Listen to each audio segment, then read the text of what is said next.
all substances are potentially toxic. You can kill yourself with water if you will drink enough of it. In the case of drugs, the toxicity usually lies much closer to the effective dose than it does with water. Pharmacologists have a concept called LD50, which is a horrifying idea, but you should know it. LD50 is if you have 100 rats and you give them a drug, the LD50 dose is the dose at which half the rats die. And what you want in a drug, whether it's a psychoactive drug or a cancer drug or anything, what you want is a drug where the effective dose is many, many times lower than the LD50. Now, by that standard, LSD is the safest drug there is because you can feel 50 micrograms of LSD, and 200 micrograms of LSD is quite a full menu. But to kill yourself with LSD, nobody knows how much it would take. The LD50 for LSD has never been determined. It's so high. That's good news. Now, psilocybin is a mid-range in this way of classification. The effective dose of psilocybin is 15 to 30 milligrams. A fatal dose of psilocybin is around 150 milligrams per kilogram of body weight. So you can figure out what that is. That's thousands of times or several thousand times the effective dose. Well, then something like mescaline, the LD50 is only about 40 times the effective dose. And by that measurement, then, you would have to say mescaline is a rather toxic compound. And it is, in fact. You have to take 700 milligrams. This is another way of talking about toxicity. How much do you have to take? If you have mescaline, you have to take 700 milligrams. That's damn near a 000 cap filled with pure alkaloid. LSD, to 100 micrograms, you can lose it on the head of a pin easily. So that's another way of thinking about the toxicity and effectiveness. And then there's one other parameter. How long does the drug last? If you take a substance and 48 hours later you still have your phone turned off and you're lying around in warm baths and wishing for a massage, then you took a toxic substance. It's not supposed to do that to you. It's not supposed to leave you with backaches and insomnia and a wreck. Well, by that criteria, then, DMT must be one of the safest drugs there are because it carries you to a titanically psychedelic state of mind and returns you in under 10 minutes to the baseline of consciousness. Now, it takes 70 milligrams of DMT to do that. So then that's, it takes a lot more than it does LSD. Now, interestingly, and then I'll let you go to lunch, we ran a little over, so we'll go to 12:30. Here's some new data that you may not have. A new psychoactive plant has come onto the scene with a new psychoactive substance in it, previously unknown to science, in a chemical family previously unknown to contain psychoactive compounds. And this new compound can justly claim, though very little is known about it at the moment and the experience itself is absolutely white-knuckle terrifying, can claim to be the safest psychedelic in the world because it only takes 1,000 micrograms. 1 milligram of this substance.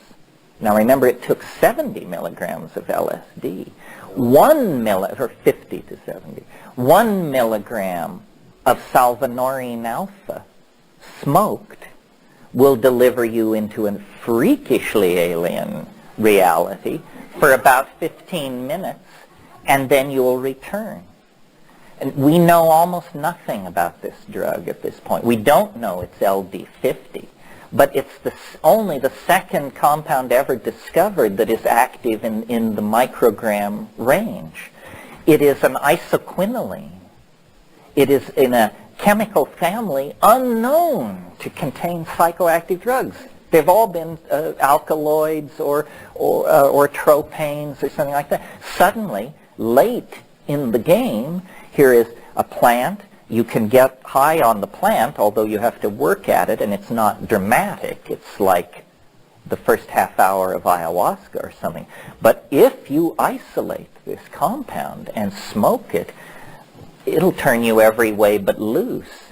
And this is new data that has just come out. It should inspire those of you who are field botanists or ethnographers.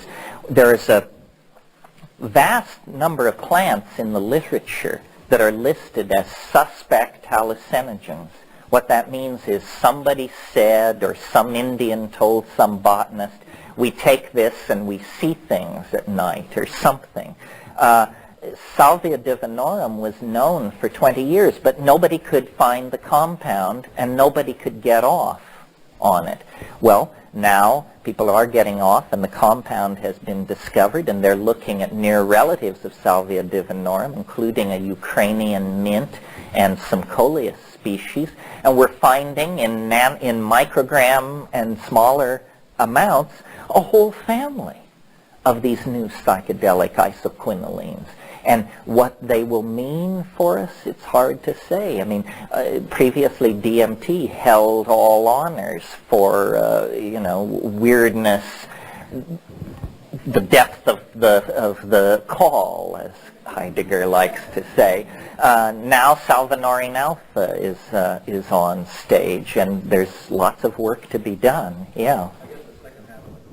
Now, I think it's fairly logical. It seems reasonable to say that, first of all, you don't want to insult the physical brain in any time, anyhow, because you only have one or two. So you have to keep care of your brain.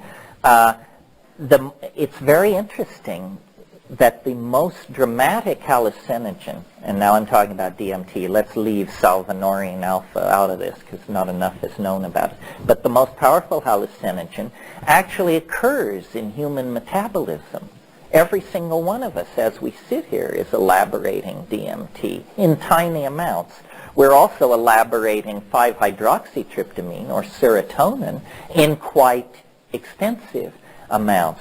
So I believe that ayahuasca, from this standard of judgment, is probably among the safest of the hallucinogens because it's essentially brain soup.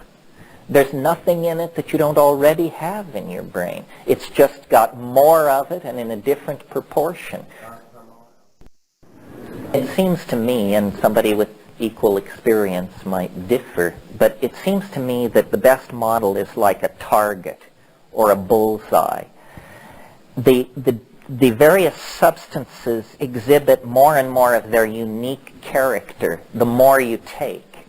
In other words, if you take a low dose of something that's psychedelic, it will clarify your vision, stimulate you, and you can't really tell whether you've taken psilocybin, LSD, mescaline, or what have you. As the dose increases, the specific characteristics of these substances begin to emerge, and often they're counterintuitive to a chemical way of thinking. For example, ayahuasca and mushrooms, psilocybin is 4-phosphoryloxy-N-dimethyltryptamine. When you remove the phosphorus group, which happens as it crosses the blood-brain barrier, you get something very much like DMT. However, when you take psilocybin, you don't get something like a DMT trip. You get, in the case of psilocybin, the most startling quality of it is that it speaks. It speaks in English. It tells you things. I mean, this sounds preposterous unless you've had the experience. It sounded preposterous to me for years. I just could not imagine what my friends meant when they said these plants talk to you until I had a conversation with it. So psilocybin speaks, and it's a kind of a Spockian kind of message. It's about enormous machines in orbit around alien planets. It's about galactarian destiny and the history of the local cluster over the last 500 million years. And it's an enormous scale, and it's about races, worlds, technologies, civilizations, on and on and on. Switch over to ayahuasca, which is chemically almost the same animal, and it's about the waters. It's about birth, death, femininity, health and disease, relationships, energy flows between people. It's very human. It's very feminine. It's very organic. And in closing, well, these are quite different messages. I mean, if you had one in the absence of the other, you would have an unbalanced view, I think, of what is going on. However, then, if you take these things and push them all, do double doses or triple doses, I'm not recommending this, but I'm just saying it has been done and we have the data, what begins to happen is everything migrates toward the DMT flash. The DMT flash seems to be sort of like the center of the bullseye. Now, I haven't personally had enough guts to smoke Salvia alpha. I've watched people do it, and if you're going to do it, I suggest you don't watch people do it. Because I was gung-ho till then. But assuming it lies somewhere on this spectrum, what seems to be happening is all of these things propel you toward deeper and deeper states of boundary dissolution. At the first level, you simply dissolve the boundary between yourself and the part of yourself you don't want to look at. That's called dealing with your stuff. At the next level, you dissolve the boundary between yourself and other people. And this is the bonding situations and that sort of thing. At the next level, boundary between yourself and your memories of the past. All of your experience is returned to you.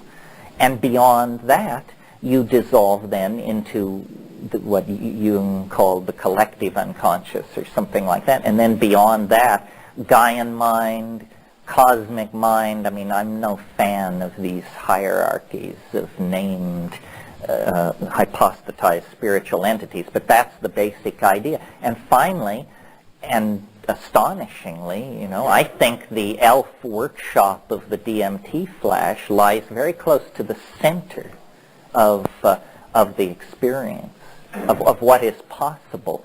It is not simply, as you might have gotten the idea from reading the literature. You see, in the 60s, they wanted to map it over Buddhism or Eastern religion.